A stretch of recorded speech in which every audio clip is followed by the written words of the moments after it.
Porque muitos são chamados e poucos são escolhidos. Prezados irmãos e irmãs em Cristo Jesus, estamos vivendo este mês de outubro, um mês muito especial para a Igreja, que é aquela que recebeu de Cristo a missão de realizar nesta terra as suas obras. Cristo, ao subir aos céus, entregou o bastão de corrida para os novos atletas, aqueles que entraram para a dinâmica do discipulado do Mestre Jesus. Ele não subiu ao céu para se afastar da nossa pobreza, da nossa humildade, mas pelo contrário, para elevar a nossa dignidade humana, entronizar-nos nele mesmo, porque ao se fazer um de nós, assumiu toda a carne humana sobre si, todas as maldições que pesavam sobre nós, ele lançou e acolheu para si mesmo. Por suas chagas fomos curados e em seu sangue fomos lavados. E o nosso irmão maior, Jesus de Nazaré, subiu aos céus gloriosamente, está sentado à direita de Deus Pai, e de lá há de me julgar vivos e mortos, como vamos professar daqui a pouco. E de lá, como ele mesmo prometeu, iria rogar ao Divino Pai Eterno o novo Paráclito, o Divino Espírito Santo, um novo advogado. É ele mesmo que disse: não vos entristeceis. Quando eu disse que eu ia partir, vocês entraram em tristeza. Pelo contrário, é preciso que vocês se alegrem. É bom para vós que eu parto, porque se eu não for, não virá a vós o Consolador. É preciso que Cristo subisse glorificado entre os anjos cantando, entrasse na sua glória, voltasse ao lado do seu Pai, de onde ele saiu para nos visitar, trazendo a bênção de Deus sobre nós, para que lá pudesse rogar por todos nós, para que a igreja continuasse a sua missão. A igreja que era tímida, temerosa, os discípulos se reuniam de portas fechadas por medo dos judeus, medo de ser crucificado como Cristo foi crucificado, a razão de Israel, a esperança de Israel. Mas depois que Cristo rogou que o Divino Espírito Santo fosse derramado com profusão sobre aqueles apóstolos reunidos em cenáculo junto com Maria Santíssima, a igreja partiu corajosamente e com a intrepidez que vinha do alto anunciava as verdades que libertam o querigma, que deveria ser anunciado de forma corajosa. E os milagres acompanhavam as palavras dos discípulos para comprovar que aquilo que eles diziam vinham do céu. Inclusive, muitos judeus que estavam reunidos numa festa judaica, ficaram encantados. Eram judeus de várias línguas. Era judeus de Creta, gente da Capadócia, da Panfilha, da Pisídia, árabes, todos que eram judeus que vinham para um culto, para uma celebração importante. E eles entendiam na sua própria língua e ficavam admirados e diziam assim: não são todos galileus, esses homens rudes, simples, pescadores? Como é que nós conseguimos escutar as maravilhas de Deus pela boca desses homens na nossa própria língua? A linguagem do amor, a linguagem do Divino Espírito Santo. Esse que nós acabamos de invocar cantando: a nós descer divina luz. É tão importante recorrer ao auxílio do alto para nós entrarmos nos mistérios da palavra de Deus, porque por conta própria, nós que somos cabeça dura, não conseguimos entrar nessas palavras como devemos fazer, como o Senhor deseja, e acabamos por distorcer a palavra do Mestre, e usamos até a palavra do Senhor para justificar os nossos pecados. E quantos estão fazendo isso hoje, espalhados por esta terra, em muitos altares, em muitos púlpitos, usando a palavra de Deus como ferramenta ou de opressão, ou de engano, e de tantas outras coisas a serviço de ideologias. Sem o Divino Espírito Santo nós não podemos compreender o que de fato Deus quer nos dizer, e é isso que Jesus falou quando subiu aos céus, antes de subir aos céus: é bom que eu parta, porque senão não virá a voz do Consolador. Ele recordará todas as minhas palavras, e tornarão claras as minhas palavras, e até as coisas futuras vos anunciará. Percebe como era preciso que Jesus partisse? E ele continua no meio de nós, porque ele disse que estaria conosco todos os dias até a consumação dos séculos, e isso se dá através da celebração da missa. Jesus disse: de fazer isto em minha memória. e anunciai a minha morte, proclamai a minha ressurreição, até que eu volte, até que vocês possam dizer em todo Israel, em todo o globo terrestre, Maranatá, vem Senhor Jesus. Então todas as vezes que nós celebramos a Santa Missa, em obediência ao Mestre Jesus, repetindo o seu gesto da última ceia, nós estamos clamando que o Senhor volte. Este que virá para julgar vivos e mortos e dará a todos conforme o seu procedimento. E naquele dia muitos irão para a eterna glória, a eterna felicidade, e outros irão para o eterno opróbrio, para a condenação eterna. Este lugar que Jesus hoje vai usar uma linguagem terrível, mas para justamente comunicar a ideia do sofrimento eterno está longe de Deus. Haverá choro e ranger de dentes. Amarrai os pés e as mãos desse homem, jogai fora na escuridão. Quem é este homem? Eram um dos que foram arrebanhados pelos empregados do dono da festa, que tendo feito o convite aos que eram destinados para estarem ali, os judeus, mas todos tinham uma desculpa. Aquele banquete que foi primeiro destinado aos judeus foi rejeitado, cada um tinha uma desculpa, inclusive alguns foram até agressivos, arrancaram, tomaram os empregados, bateram neles e alguns deles morreram, os enviados do dono da festa, os enviados do Pai, os profetas do Antigo Testamento, que morreram por dizerem a verdade da parte de Javé, de que aquele povo foi eleito, aquele povo foi escolhido, um povo que foi distinguido dentre tantos outros povos. O Senhor o destacou dentre tantas nações, deu preceitos divinos, leis, milagres, prodígios foram realizados no Antigo Testamento, especialmente quando o povo foi libertado do Egito e foi conduzido pelo deserto até chegar na terra onde corre leite e mel, é a terra de Canaã. Os empregados foram então alguns mortos e outros então a quem foi dado a missão de ir por todos os lugares. A festa de casamento está pronta. Que casamento é esse? O casamento de Deus com os homens, com a família humana. As núpcias do Cordeiro que se dá na Santa Missa. Quando você comunga o corpo do Cristo, você está em união plena, assim como é a união entre um homem e a mulher, e se torna uma só coisa, uma só carne. É a comunhão que a alma tem com o nosso noivo Jesus de Nazaré. As núpcias do Cordeiro, o casamento cujo leito é a cruz, e a ressurreição é o coroamento. É a aliança colocada no dedo da noiva. Está vestida, bela, sem mancha, sem ruga, para estar em união com o Senhor. Foi enviado então nas encruzilhadas, porque aqueles que eram convidados não foram dignos dela. Ide então por toda a encruzilhada, em qualquer lugar, aqueles caminhos aí do Eldorado, todas as esquinas do Eldorado, convidar para a festa todos que encontrasses, indistintamente, bons e maus.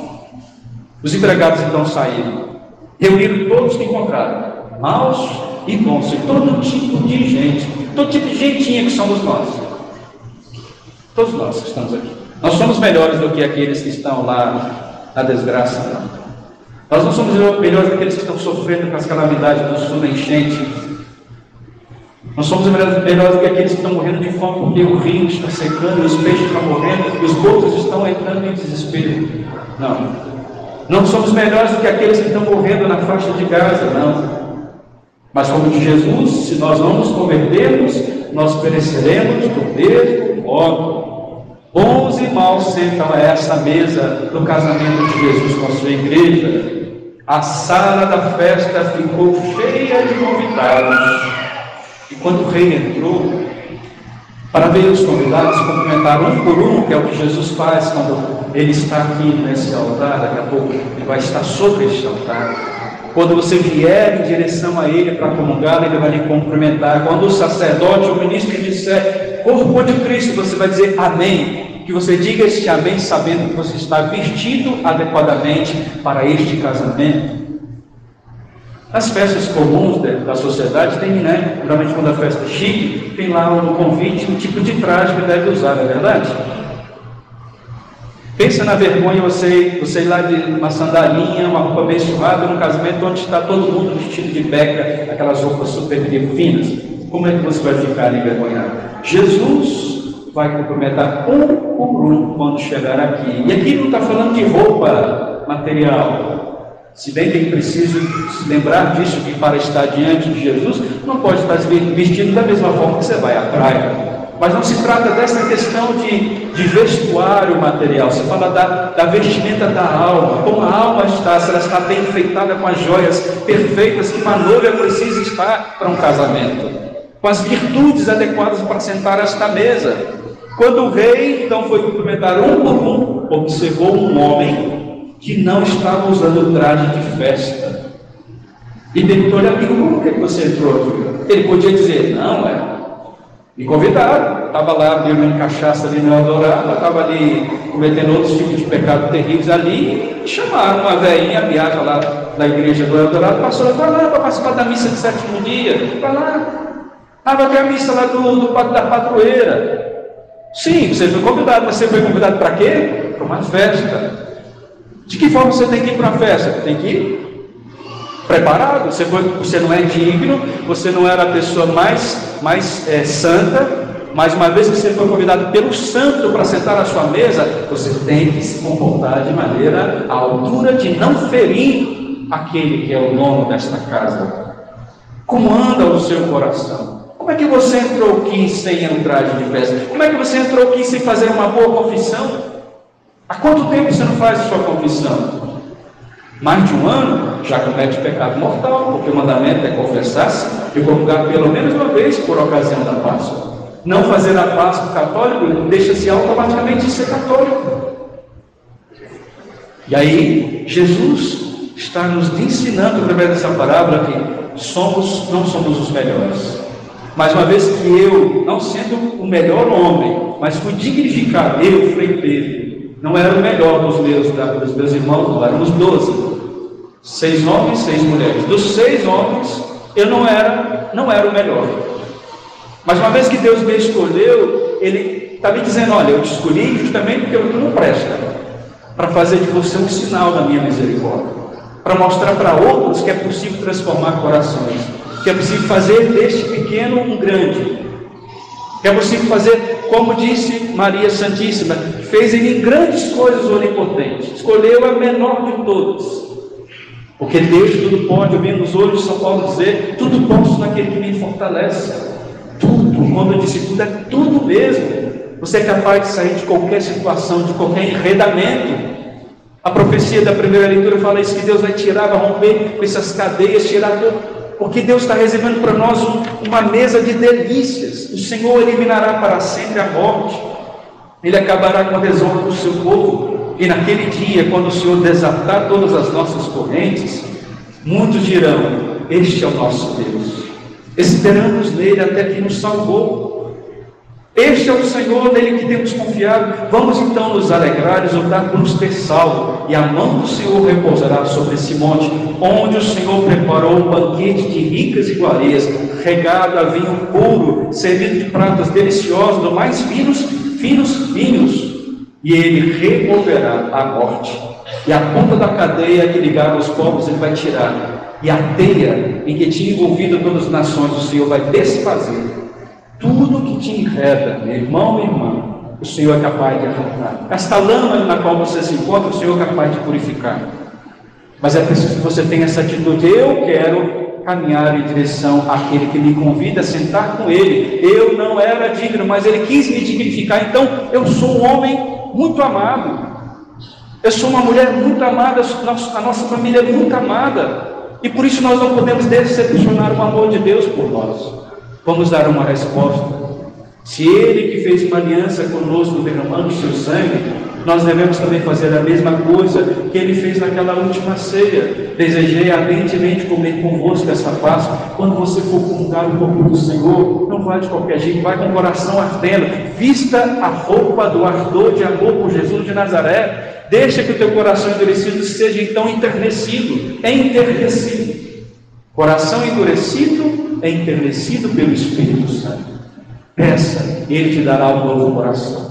Ele retirará do teu peito esse coração de pedra e te dará um coração de carne, o próprio coração dele. Aprenda do coração de Jesus a mansidão, a humildade. Ele é capaz de transformar a sua vida de um homem totalmente improvável, de ser um homem diferente. O Senhor faz um grande santo. Olha a vida dos santos. Leia a vida daqueles que nos precederam no reino dos céus, vão ver que Deus é capaz de maravilhas. Ele nos quer, Ele nos deseja, Ele não queria perder nem os fariseus, nem os doutores da lei. Vendo a cabeça dura deles, Jesus voltou a falar em parábolas. Ele não estava mais falando em parábolas para as autoridades religiosas da sua época. Ele deu mais uma chance para eles. Vou contar uma história. A história desse rei, do casamento do seu filho, da ceia preparada, que eles não foram dignos, não quiseram, mas que essa ceia foi destinada a outros. Mas quando os outros são convidados, não são mais bonitinhos do que os que disseram não. Se eu não estou bonito, eu vou pentear meu cabelo, eu vou fazer as mulheres fazendo uma maquiagem e consertar um pouquinho as roupas, porque eu vou para uma festa, e a festa é o lugar onde Deus quer desposar o seu povo, através do seu Filho Jesus, do Santíssimo Sacramento do altar. Para já nós encerrando esta reflexão, o que disse São Paulo ainda nessa situação, é que ele, que compreendeu que ele tudo pode naquele que o fortalece, ele aprendeu a viver em qualquer circunstância, sem viver na miséria e sem viver na abundância. Eu aprendi o segredo de viver em toda e qualquer situação, estando farto ou passando fome, tendo de sobra ou sofrendo necessidade, porque Jesus é a única riqueza. Para mim viver é Cristo, disse São Paulo, e morrer é o quê? Repita isso. Para mim viver é Cristo e morrer é lucro. Se você estiver fixado em Jesus de Nazaré, quando você estiver para partir desta terra, você vai dizer bem-vinda em uma morte corporal, como São Francisco fez. Porque ele sabe que a morte vai conduzi-lo para encontrar a coroa da sua fidelidade, que é Cristo Jesus. Este que se dá a nós na Santíssima Eucaristia, que convida a todos, mas que diz a todos: como é que você entrou aqui sem esta veste adequada?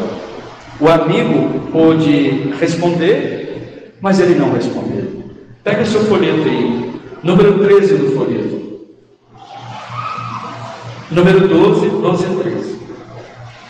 Perguntou-lhe, amigo, o Evangelho: como entraste aqui sem um traje de festa? O que aconteceu? O homem nada respondeu. A pergunta do dono da festa é: confesse o seu pecado? É o pedido que ele está fazendo. Você foi convidado, mesmo sujo, para estar nessa mesa. Agora confesse o seu pecado. Mas ele nada disse. Sabe aquela pessoa que diz: nunca vou me confessar com um comedor de feijão como eu? Eu lá aos pés daquele padre, aquele padre, ainda mais aquele padre. Tem isso? Já ouviram isso alguma vez? Eu já ouvi muitas vezes. Da gente da minha família, próximo de mim. Mas o homem nada respondeu. Ele teve a chance de vomitar. Sim, eu estou sujo, estou cheio de pecados, eu não estou vestido adequadamente. Senhor, eu lhe peço perdão. O dono da festa, eu diria: agora sim, pode ficar. Bons e maus são convidados, mas os maus precisam tomar vergonha na cara. Jesus foi ao encontro dos cobradores de impostos e das prostitutas, não para aprovar a vidinha deles, não, minha gente, como muitos têm vendido essa mensagem por aí. Jesus gostava de prostituta, mas não era para pagar elas o programa, não, minha filha. Toma vergonha na cara. É para dizer para elas que elas precisam ser amadas por Deus, para sair daquela situação tão degradante. E para o cobrador de imposto, que eram os ladrõezinhos, os bandidos, os corruptos, o Senhor disse: não, pode comungar aqui, continuar roubando por meio dos impostos altíssimos. Toma aqui a Eucaristia, fulano de tal, e continua desviando dinheiro da prefeitura, do governo federal. Porque você é católico, né? Você diz que é católico, pode comungar. Não, é para dizer para eles: seu cobrador de imposto, seu ladrãozinho, como Levi, que estava na coletoria, tome vergonha na cara, vem e segue-me. E Levi abandonou tudo e seguiu o Senhor. Zaqueu, que convidou, que foi acolheu Jesus na sua casa, disse: Senhor, se eu defraudei alguém, eu vou devolver 4 vezes mais. E Jesus disse: hoje a salvação entrou nesta casa. Percebe? Jesus, quando um homem busca, mesmo cheio de pecado, encontra com o Senhor, de verdade, se ele fez um encontro com Jesus, ele toma vergonha na cara. E se ele é frágil, reincidente, ele vai buscar a força onde? Os sacramentos que ele deixou para nos sustentar. confessar, comungar, fazer jejum, rezar. Oração, jejum e sacramentos. Aí você vai vencer. Você vai parar de trair sua esposa, parar de trair seu esposo, vai parar de fofocar da vizinha, vai parar de viver uma vida medíocre, vai mudar de vida. Com dificuldade, cambaleando, caindo e levantando, mas o Senhor vai estar pronto para te ajudar, porque Ele olha o teu coração desejoso de ser de Deus. Mais do que você mesmo, é Ele que quer que você dê a misericórdia. Então, o direito dos passos, abraça o Senhor, é casamento, é festa. Esteja com a roupa adequada, sobretudo do amor e da confiança. Louvado seja nosso Senhor Jesus Cristo.